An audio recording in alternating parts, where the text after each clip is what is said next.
So yun na may si Popsi. Good morning sa atin lahat. Sen, nililipat natin yung bag natin.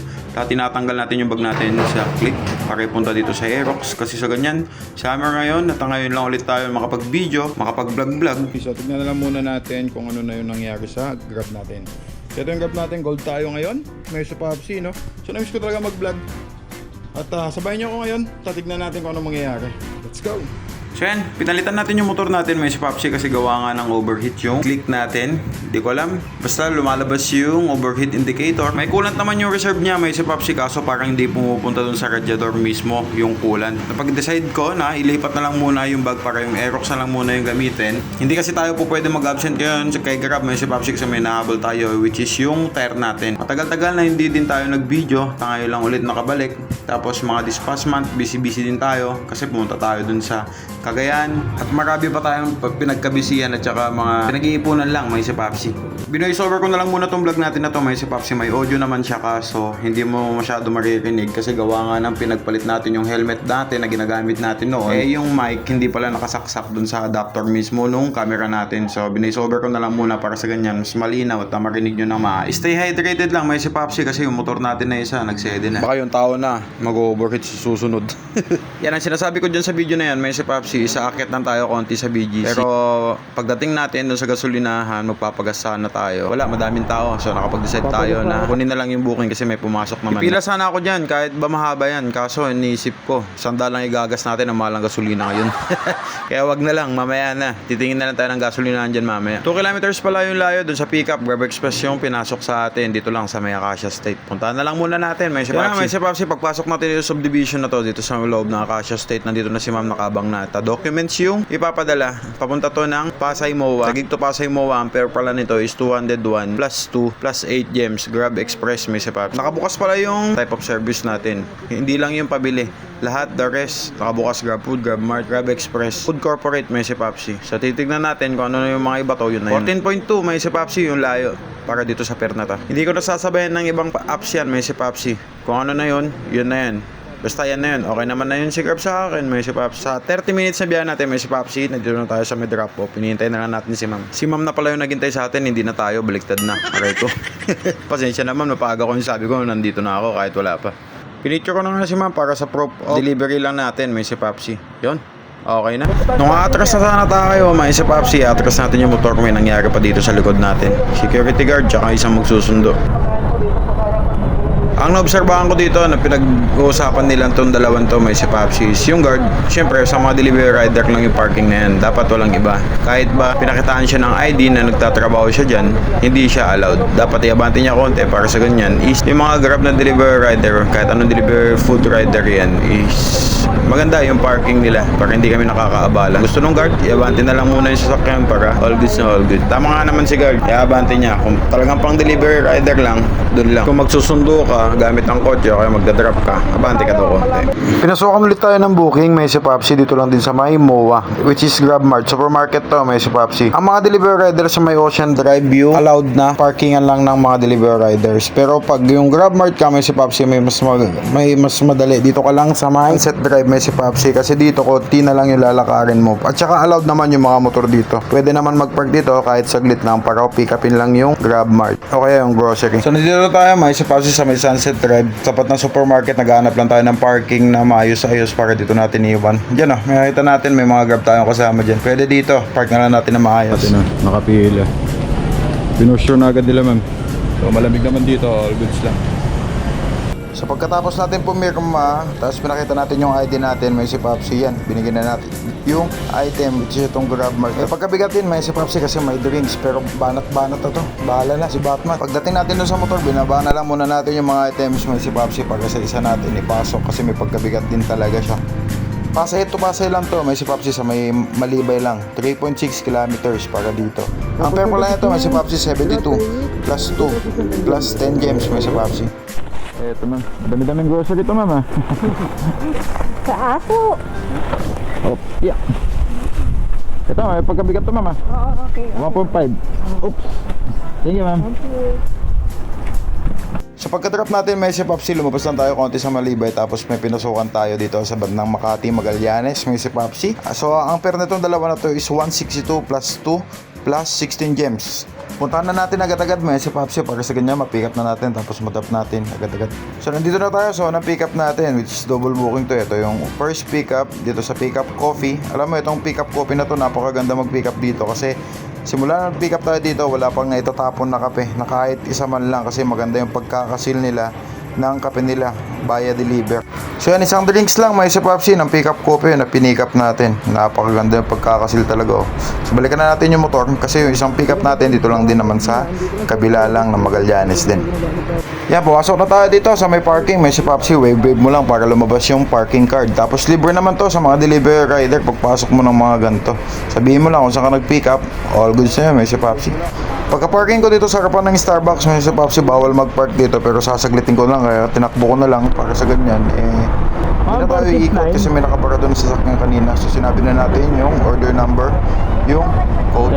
Tapos binigay agad naman ni ma'am. Tapos may makulit doon sa loob. Yung lalaki, salita na salita doon. Kaya doon sumunod nangyari. Okay rin to si Kuya, may si Popsi kasi may gusto yung shoutout. Kaso hindi lang talaga marinig. Kaya nakapag-decide ako, nabigyan na lang ako sa kanila. Para mag-vlog ka din sa loob. Oo. Wala muna. Ganto? Kita kami tatlo? Kita kami apat? Oo, naka-white yan. Ay!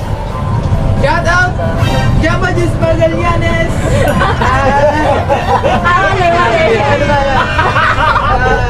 See you sa Magallanes po tayo. Ingat palagi. Promoto. Thank you po. Kuya, anong name nito?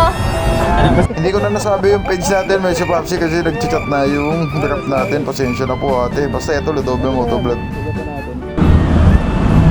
So deliver na natin, may si Popsi. Itong kung na-deliver natin is 3.5 kilometers lang. Halos magkalapit lang. Tapos another 3 kilometers mamaya. So ito si sir.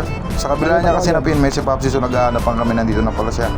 Naman lang pala sa kabilang kanto lamang is may si Popsi. Ito pala, cash payment pala si sir. Ito na yung unang cash natin ngayong araw, may si Popsi. Siyempre, hanapan natin si sir na sukli para sa ganyan, smooth na smooth. Sa hirap ng buhay ngayon, kahit kada piso, kada 5 piso, malaking bagay na yan, may si Popsi. Lalo pag iipunin mo yan na isang taon, nako, ang laki-laki niyan. So, susunod, punta na natin yung drop off natin na isa. Dito lang din sa may San Lorenzo subdivision to, may si Popsi.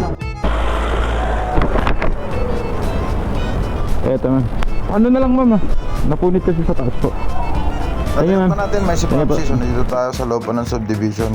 Hinihintay lang natin, sigurado may papasok dito whether makalabas tayo o kaya nandito tayo sa loob. At yun na nga, may binigay. Sir Lester po. Sir Lester. Eto po. Sir, papuntang... So napakalit lang na item, may si Popsi yung di-deliver natin Makati to SM North to, may si Popsi. Medyo malayo-layo to. So pero naman, goods to goods naman, may si Popsi 220 plus 2 plus 16 gems. So tatakbo tayo ng 15 kilometers para dito sa express na to. Isa lang yung booking natin, hindi natin sasabayan to, dire-diretso tayo. Pag nandito na tayo sa EDSA, may si Popsi, matik na yan. Kamote rider na tayo niyan, may si Popsi.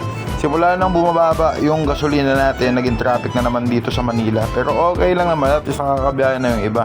Di katulad noon, umaabot ng 100 yung premium na gasolina natin. Nakakailan litro tayo sa isang araw, may si Popsi. Wala, ganun talaga. Manila, city, may si Popsi. Sana natin yung mga traffic. Kaya, ginawa natin para mapabilis yung deliver natin.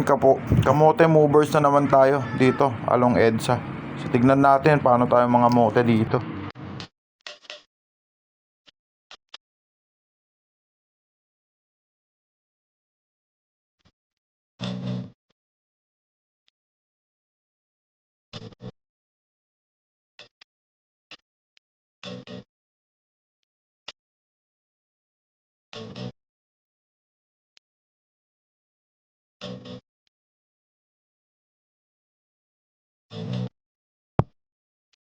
Hindi ako sinabisado dito sir.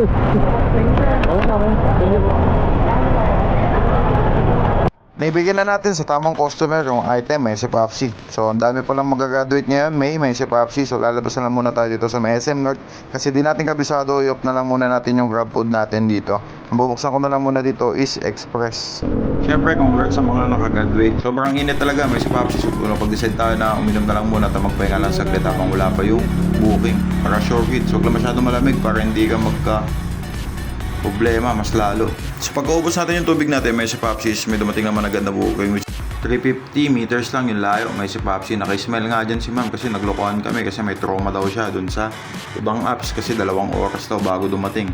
Kaya malayo-layo to. Dito tayo sa may likod ng SM North papunta to ng bandang Pasay. May si Popsi. Sabi ko naman dito sa customer to kasi ma'am may si Popsi is kung ano yung ETA na ilalabas ni Grab, yun din po yung oras na makakarating tayo. Kasi papadala lang to papunta sa asawa, yung kaibigan yung magdadala mismo papunta sa kanya. May si Popsi. So medyo malayo-layo si sir na asawa ni ma'am na pagbibigyan. Kaya doon sa kaibigan na lang natin i-drop. So tinanong lang din na ma'am kung prior daw yung booking niya kasi pag nagbubook siya ng ibang apps may priority, may regular, tsaka may pooling. Sabi ko naman kay Grab Express, kung isa lang yung apps mo, dediretso, isa lang. Wala nang isasabay. Para sa ganyan, so mabilis mag-deliver dun sa customer yung item na kailangan. Kaya nga tinawag na Express para sa ganyan, mas mapabilis lang may si Popsi. So dito sa bandang yan, may si Popsi nagbigay nga din si ma'am ng 20 pesos pang dagdag lang daw, pambili ng tubig, may si Popsi. So bibaya tayo dito na 1 oras, mga 55 minutes, tapos yung fare is 248 plus 2 plus 16 gems, may si Popsi. So bigay na natin to. Eto. Ingat kayo sa biyahe niyo, sir. Biyahe daw ako ngayon eh. Thank you po. All goods na, may si Popsi, na-adapt na natin. So titignan natin yung earnings natin sa ilang oras lang. So ang oras natin kanina nag-start ay 1:10 PM, tapos natapos tayo 6 PM na, may si Popsi. So ilang oras lang yan, mga ano lang, mag 5 hours may si Popsi, nakalim na buwang tayo. Tapos 914 yung income natin. Bahala na kayo dyan mag-compute sa gasolina o sa pagkain man. Basta yun yung fare natin. Tutuloy pa tayo, may si Popsi, no? Papatay lang natin kasi magpupud na tayo para dire-diretso. So hanggang dito na lang ulit, may si Popsi. Hanggang sa masusunod na biyahe natin, lagi natin tatutunan, today is a day today, that every day okay. Para sa ganyan, for more updates kay Grab, i-update ko na kayo sa mga susunod na araw. At maayos ko na din yung helmet na gagamitin natin. Alright, let's go!